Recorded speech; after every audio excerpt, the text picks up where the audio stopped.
जय माता दी। अब चैत्र नवरात्रि का पर्व समाप्ति की ओर है। ऐसे में आपके मन में प्रश्न भी जरूर होगा कि इस बार अष्टमी तिथि कब पड़ रही है, अष्टमी तिथि को कन्या पूजन कब किया जाएगा, नवमी तिथि कब पड़ रही है, नवमी तिथि को कन्या पूजन कब किया जाएगा, और अष्टमी तिथि को कन्या पूजन करने वाले लोगों को या नवमी तिथि को कन्या पूजन करने वाले लोगों को व्रत का पारणा किस दिन करना होगा। इस साल 30 मार्च 2025 रविवार से चैत्र नवरात्रि की शुरुआत हुई है, जिसका समापन होना है 6 अप्रैल को रविवार के दिन ही। इसी दिन रामनवमी भी है। धार्मिक मान्यताओं के अनुसार नवरात्रि माँ दुर्गा का आशीर्वाद पाने का अवसर है, इसलिए 9 दिनों तक सभी भक्त देवी की आराधना के साथ साथ उपवास भी रखते हैं। और इस दौरान नवरात्रि व्रत का पारण हमेशा अष्टमी और नवमी तिथि पर कन्या पूजन के साथ ही किया जाता है। लेकिन इस साल अष्टमी और नवमी तिथि को लेकर भी लोगों के मन में असमंजस बना हुआ है। तो चलिए आपको बताते हैं कि अष्टमी तिथि कब है और नवमी तिथि कब है। इस बार अष्टमी तिथि पड़ेगी 5 अप्रैल शनिवार को और नवमी तिथि 6 अप्रैल दिन रविवार को है। अब बात करते हैं अष्टमी तिथि कब से शुरू होगी, कब समाप्त होगी, और नवमी तिथि कब से शुरू होकर कब समाप्त होगी। तो चैत्र शुक्ल अष्टमी तिथि जिस दिन माँ महागौरी की पूजा की जाती है 5 अप्रैल दिन शनिवार को है, और अष्टमी तिथि 4 अप्रैल शुक्रवार की रात 8:13 से प्रारंभ होगी। ध्यान रखिएगा, सूर्यास्त के बाद से तिथि प्रारंभ होगी, जो कि अगले दिन 5 अप्रैल शनिवार को शाम 7:26 पर समाप्त होगी। तो ऐसे में अष्टमी तिथि 5 अप्रैल दिन शनिवार को ही होगी, इस बारे में कोई भी कन्फ्यूज़न नहीं है। और अष्टमी तिथि को जो लोग कन्या पूजन करते हैं वो सुबह सूर्योदय से लेकर दोपहर तक पूजन कर सकते हैं, इस बीच में हवन भी कर सकते हैं। और अष्टमी तिथि पर इस बार पुनर्वसु नक्षत्र का बहुत ही शुभ संयोग बन रहा है, और इस दिन सूर्योदय होगा सुबह 6:19 पर। इस समय के बाद से आप अभिजीत मुहूर्त तक कन्या पूजन कर सकते हैं। इस दिन सूर्यास्त होगा शाम 6:40 पर। ब्रह्म मुहूर्त का समय सुबह 4:42 से 5:30 तक रहेगा। अमृत काल सुबह 3:06 से 4:43 तक रहेगा। अभिजीत मुहूर्त दोपहर 12:04 से 12:54 तक रहेगा। हालांकि बहुत से लोग ये भी मानते हैं कि 12 बजे तक कन्या पूजन कर लेना चाहिए। ध्यान रखिएगा, राहु काल सुबह 9 से 10:30 बजे तक रहेगा। अगर हो सके तो राहु काल के समय का त्याग करना चाहिए। अब बात करते हैं नवमी तिथि की, यानी रामनवमी की। तो 6 अप्रैल दिन रविवार को नवमी तिथि पड़ रही है, जिस दिन माँ सिद्धिदात्री की पूजा की जाती है।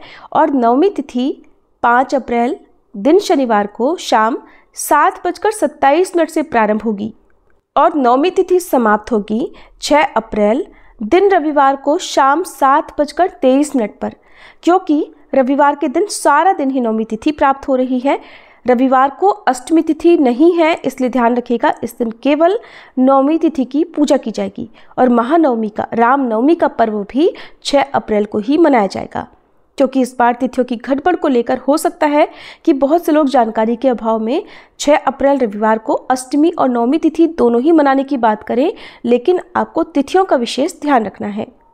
और क्योंकि इस बार नवरात्रि के दूसरे दिन 2 देवियों की, यानी माँ ब्रह्मचारिणी और माँ चंद्रघंटा की पूजा एक साथ की गई थी, एक ही दिन की गई थी, जिस कारण से लोगों के मन में ये प्रश्न उठा कि इस बार अष्टमी और नवमी क्या एक ही दिन करेंगे या अलग अलग दिन करेंगे। अब बात करते हैं नवमी तिथि के दिन रहने वाले शुभ मुहूर्तों की। तो इस बार नवमी तिथि बहुत ही शुभ संयोग में पड़ रही है, क्योंकि रवि पुष्य योग का शुभ योग इस दिन बन रहा है, जो कि सर्वार्थ सिद्धि योग माना जाता है। अगर इस योग में कोई खास मनोकामना के लिए कोई खास उपाय किया जाए तो वो पूर्ण होता है, माँ भगवती की कृपा प्राप्त होती है। कोई भी शुभ काम आप करना चाहते हो वो काम में सफलता अवश्य मिलती है। और रामनवमी के दिन इस बार रवि पुष्य योग का शुभ योग भी बन रहा है। रवि पुष्य नक्षत्र इस दिन रहने वाला है, जो कि पूरा दिन रहेगा। तो ये बहुत ही शुभ योग माना जाता है। अगर आपकी कोई मनोकामना है, उसकी पूर्ति के लिए आप कोई उपाय करना चाहते हो, कुछ दान देना चाहते हो, किसी शुभ वस्तु की खरीदारी करना चाहते हो, तो वो बहुत ही शुभ फल देने वाली मानी जाती है। तो इस दिन सूर्योदय होगा सुबह 6:18 पर। इस समय के बाद से आप अभिजीत मुहूर्त तक कन्या पूजन कर सकते हैं। और इस दिन सुकर्मा योग भी बन रहा है। तो अपने आप में सुकर्मा योग भी भक्तों की मनोकामनाएं पूर्ण करने वाला योग है। इस दिन ब्रह्म मुहूर्त का समय रहेगा सुबह 4:41 से 5:29 तक, और अभिजीत मुहूर्त दोपहर 12:04 से 12:54 तक। राहु काल शाम 4:30 से 6 बजे तक रहेगा। तो नवमी तिथि के दिन चाहे कन्या पूजन हो या फिर हवन करना हो, सुबह सूर्योदय से लेकर अभिजीत मुहूर्त तक का जो समय है वो कन्या पूजन और हवन करने के लिए बहुत ही शुभ माना गया है। बहुत से लोग तो व्रत का पारण अष्टमी तिथि को कन्या पूजन करके कर लेते हैं, तो जो लोग अष्टमी को कन्या पूजन करते हैं वो लोग नवमी तिथि प्रारंभ होने पर भी व्रत का पारण करते हैं। ऐसे में आपको दोनों ही समय बता देते हैं। 5 अप्रैल शनिवार को नवमी तिथि शाम 7:27 से प्रारंभ होगी। तो यदि आप अष्टमी को व्रत का पारण करना चाहते हैं तो शाम को पहले माँ महागौरी की पूजा करने के बाद उसके बाद आप प्रसाद ग्रहण करके व्रत का पारण कर सकते हैं। बहुत से लोग सुबह भी व्रत का पारण करते हैं। और जो लोग 6 अप्रैल रविवार को व्रत का पारण करना चाहते हो, उन्हें शाम को जिस समय दशमी तिथि प्रारंभ होगी यानी कि शाम 7:24 से अपने व्रत का पारण कर लेना चाहिए, क्योंकि इसके बाद से दशमी तिथि प्रारंभ हो रही है। और ऐसा भी कुछ लोग करते हैं कि सुबह के समय कन्या पूजन करने के बाद प्रसाद ग्रहण करके जो सात्विक भोजन है वो ग्रहण कर लेते हैं और व्रत का पारण कर लेते हैं।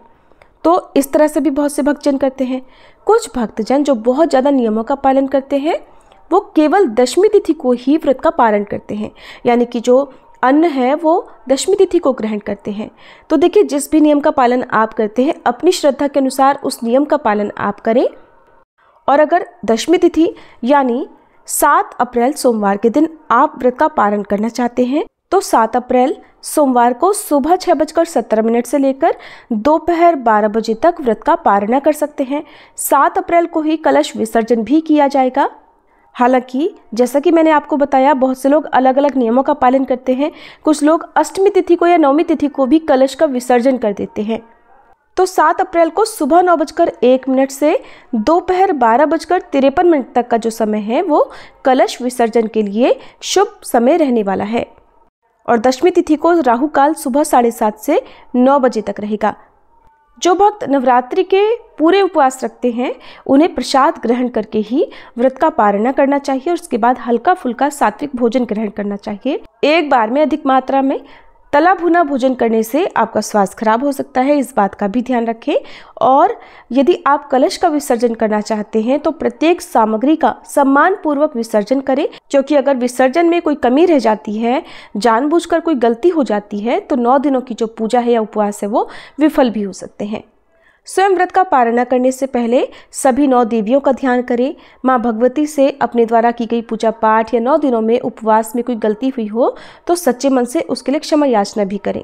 तो ऐसे में यदि कोई गलती हो भी गई होगी तो उसका दोष आपको नहीं लगेगा, बल्कि माँ की कृपा ही आपको प्राप्त होगी।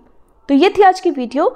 उम्मीद करती हूँ आपके प्रश्नों का जवाब आपको इस वीडियो में मिल गया होगा। अगर जानकारी अच्छी लगी हो तो वीडियो को लाइक करके मुझे कमेंट बॉक्स में भी जरूर बताइएगा कि आप अष्टमी और नवमी तिथि किस दिन मना रहे हैं।